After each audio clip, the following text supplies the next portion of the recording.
اللهم اجعل عملي كله صالحا واجعله لوجهك خالصا ولا تجعل لأحد فيه شيئا۔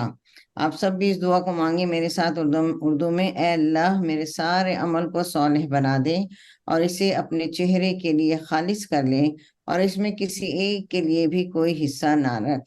تو یا اللہ ہم جو بھی کام یہاں کرنے بیٹھے ہیں، کر رہے ہیں، سکھا رہے ہیں یا سیکھ رہے ہیں، یہ صرف اور صرف تیری رضا کے لیے ہے، اور اس کا اجر ہمیں انشاءاللہ قیامت میں اللہ کا دیدار چاہیے انشاءاللہ۔ تو ہم اب اپنا اسپریچول بریتھر شروع کرتے ہیں انشاءاللہ تعالی۔ جیسا کہ آپ کو ٹاپک سے پتہ چل رہا ہے کہ سفر کا مہینہ اور بدشگونی۔ ہم سب کو پتہ ہے کہ اب سفر کا مہینہ شروع ہو گیا ہے۔ ویسے تو مجھے بہت اچھا لگے گا اگر ہم تھوڑا سا ایکٹیو کلاس میں حصہ لیں، تو مگر اتنا ٹائم نہیں ہوتا۔ تو آج ہمارے پاس جو ہے نا سفر کی 6 تاریخ ہے، اور جیسا کہ ہمارا یہ طریقہ رہا ہے ان کلاسوں میں کہ ہم کوئی بھی نیا مہینہ شروع ہوتا ہے تو اس کی فضیلتیں پڑھتے ہیں۔ جیسے رمضان آیا تو اس کی فضیلت، شوال آیا تو ہمیں کیا کرنا چاہیے، ذی الحجہ تو ہمیں کیا کرنا چاہیے، تاکہ ہم ان مہینوں سے زیادہ فائدہ اٹھائیں۔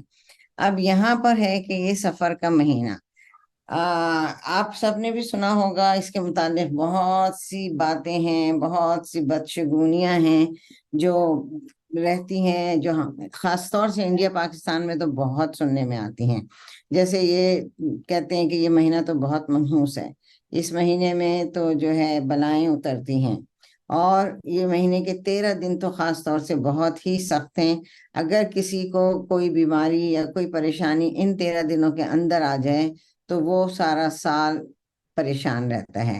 اور اسپیشلی 13 تاریخ، 13 تیزی بھی اس کو کہتے ہیں ایک زبان میں، تو 13 تاریخ کو تو یہ کہتے ہیں کہ یہ تو بہت ہی وہ دن ہے، اس دن صبح سے ہی لوگ پریشان کہ آج کچھ ہو نہ جائے، آج کچھ ہو نہ جائے، بس اسی پریشانی میں رہتے ہیں اور اسی میں اپنا سارا دن برباد کر دیتے ہیں کہ بھئی آج 13 تاریخ ہے، کچھ ہو نہ جائے۔ اور یہاں تک بھی سننے میں آیا ہے کہ کینیڈا میں ایک جگہ ہے، بہت بڑی بلڈنگ ہے، تو وہاں پر جو ہے کیا کہتے ہیں لفٹ میں 13ویں منزل ہی نہیں ہے۔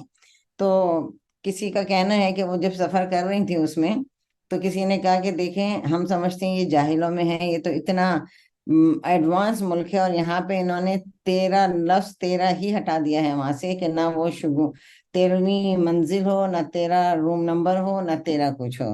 تو استغفر اللہ، یہ ساری چیزیں ہمارے درمیان ہیں، اور اسی کے ساتھ ساتھ کہ یہ مہینہ جو ہے بہت منحوس ہے، اور اس کی بلاؤں کو ہٹانے کے لیے لوگ اپنے طور پر من گھڑت چیزیں کرتے ہیں۔ کوئی یہ کرتا ہے کہ گھر میں مٹی کے برتن توڑتا ہے تاکہ بلائیں نکل جائیں۔ یعنی اب سوچو تو ہنسی بھی آتی ہے، لیکن اللہ معاف کرے، ہو سکتا ہے کبھی ہم اس میں ہوں، اور نہیں بھی تو لوگ ہیں ابھی اس میں۔ اور کوئی یہ کہتا ہے کہ بھئی چنے ابال کر خود بھی کھائیں اور محلے میں بانٹیں تاکہ بلائیں آپ سے دور ہو۔ کچھ لوگ یہ کرتے ہیں کہ 365 یعنی جتنے سال کے دن ہیں اتنوں کی جو ہے آٹے کی چھوٹی چھوٹی گولیاں بنا کے اس پہ دعائیں پڑھتے ہیں، سورہ مزمل پڑھتے ہیں، اور اس کو سمندر میں مچھلیوں کو کھانے کے لیے ڈال دیتے ہیں۔ کچھ لوگوں کا کہنا ہے کہ 313 دفعہ سورہ مزمل اس مہینے میں پڑھنی چاہیے۔ تو یہ ساری چیزیں جو ہے نا یہ من گھڑت ہیں۔ اب یہ ہے کہ یہ لفظ بدشگونی کا آیا تھا کہ منحوس مہینہ ہے، یہ عربوں کی جہالت میں تھا۔ عرب لوگوں کا کیا تھا کہ چونکہ 3 مہینے اس سے پہلے کے جو 3 مہینے ہیں، کیا کہتے ہیں ذی القعدہ، ذی الحجہ اور محرم، یہ جو ہیں وہ ہوتے تھے کیا کہتے ہیں حرام مہینے تھے۔ تو ان میں یہ لوگ گھر سے نہیں نکلتے تھے، لڑائی جھگڑے نہیں کرتے تھے، تو سفر کے مہینے کا انتظار کرتے تھے، اور سفر آتے ہی گھروں کو چھوڑ کر نکل جاتے تھے۔ ڈاکہ، چوری، مار پیٹ، لڑائی جھگڑے، ہر برا کام جو وہ کر سکتے تھے وہ کرتے تھے، اور اس کے نتیجے میں ظاہر ہے لوگ مرتے بھی تھے، سب کچھ ہوتے تھے۔ تو پھر ان میں یہ ہو گیا کہ بھئی یہ مہینہ تو ایسا ہے کہ اس میں بہت پریشانیاں آتی ہیں، تو یہ منحوس مہینہ ہے۔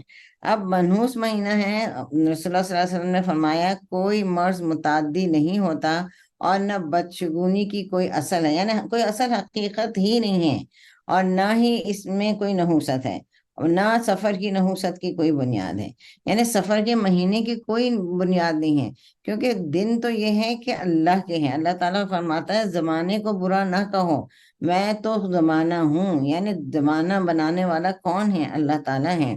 مہینے بنانے والا کون ہے؟ اللہ تعالیٰ ہے۔ دن بنانے والا کون ہے؟ اللہ تعالیٰ ہے۔ ہم سب کی تخلیق کس نے کی؟ اللہ تعالیٰ نے کی۔ تو ہمیں اس بات کا یقین ہونا چاہیے کہ اللہ ہی ہے جو ہمارے سارے کام کرتا ہے۔ ہماری اچھائی برائی تو ہمارے اپنے اعمال کی وجہ سے ہوتی ہے۔ اچھا، اب دوسری بات یہ تھی کہ جیسے اب مہینوں کے حساب سے اب چاند ہے۔ چاند کس لیے ہو گیا؟ لوگوں نے، صحابہ کرام نے سوال کیا تھا، یسألونک عن الأہلہ، کہ یہ چاند کیا ہے؟ تو اللہ، اس کا جواب یہ آیا تھا کہ انہیں بتا دیا جائے کہ یہ چاند تو مہینوں کی نشاندہی کرتا ہے۔ آپ کو پتہ ہے ابھی بھی ہم چاند دیکھ کر ہی روزہ رکھتے ہیں، چاند دیکھ کر ہی ہمارے پاس پھر وہ حج کا سارا سلسلہ شروع ہو جاتا ہے۔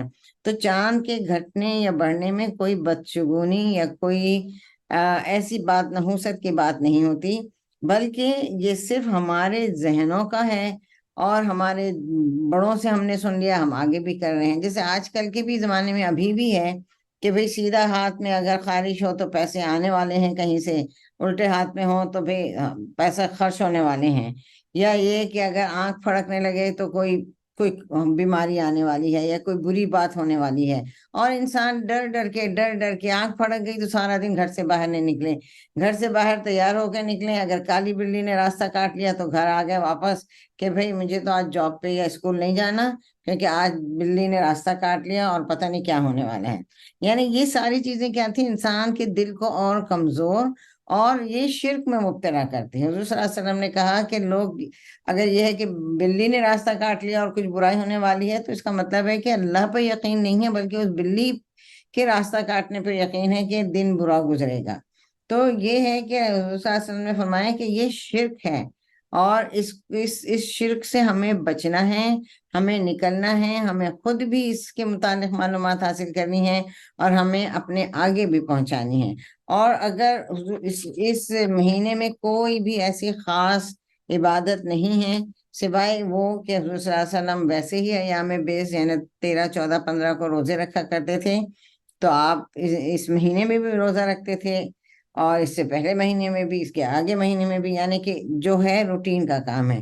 اس کے علاوہ یہ ہے کہ حفاظت کی دعائیں پڑھنا، آیت الکرسی پڑھنا، قل پڑھنا، معوذتین کا جو ہے دم کرنا، یہ ساری چیزیں جو ہیں یہ ہمیں کرنا چاہیے، آلویز کرنا چاہیے۔ اور سفر کے مہینے میں بھی ایسی کوئی خاص بات نہیں کہ صرف اس میں ہی کریں، لیکن ہمیں اپنے ذہنوں سے یہ ساری باتیں نکال دینا چاہیے کہ سفر کا مہینہ جو ہے وہ برا ہے۔ اس کی ایک اور حدیث بھی ہے اس کے متعلق کہ بدشگونی شرک ہے۔ تو جو شخص برے شگون کی وجہ سے کسی کام سے رک گیا، یعنی کہ کالی بلی کو دیکھ لیا اور گھر واپس آ گئے، تو اس نے شرک کا ارتکاب کیا۔ تو عبداللہ بن مسعود سے روایت ہے کہ رسول اللہ صلی اللہ علیہ وسلم نے فرمایا بدشگونی شرک ہے، بدشگونی شرک ہے، آپ نے 3 دفعہ فرمایا۔ اور ہم میں سے ہر ایک کو کوئی نہ کوئی وہم ہو جاتا ہے، لیکن اللہ تعالیٰ توکل کی برکت سے اسے دور کر دیتا ہے۔ تو ہمیں بجائے اس کے کہ ان چیزوں سے پریشان ہوئیں، یعنی اگر آپ دیکھیں تو کیا ہے، آنکھ پھڑک رہی ہے، پریشان ہو کے بیٹھ گئے کہ اب آج کچھ نہیں کر سکتے، یا کالی بلی نے راستہ کاٹ لیا، او مائی گاڈ آج تو ہم کچھ نہیں کر، یعنی ڈر ڈر کے زندگی کو گزار رہے ہیں۔ جبکہ مومن جو ہوتا ہے وہ نڈر ہوتا ہے، وہ اللہ پر بھروسہ کرتا ہے، اور ہمیں اللہ پر بھروسہ کرنا ہے، اور ہمیں اس بات کا یقین ہے کہ ہر اچھائی اور ہر برائی جو ہے وہ اللہ کی طرف سے آتی ہے، اور ہمیں اللہ پر یقین اور توکل کرنا ہے۔ تو الحمدللہ اس کے ساتھ ہی میں اپنی بات کو ختم کروں گی، اور اس دعا کے ساتھ کہ اللہ تعالی ہمیں ایسے برے وہم و گمان سے جو ہے بچا کے رکھے، اور ہمیں اللہ پر توکل ہمارا بڑھا دے۔ آمین ثم آمین۔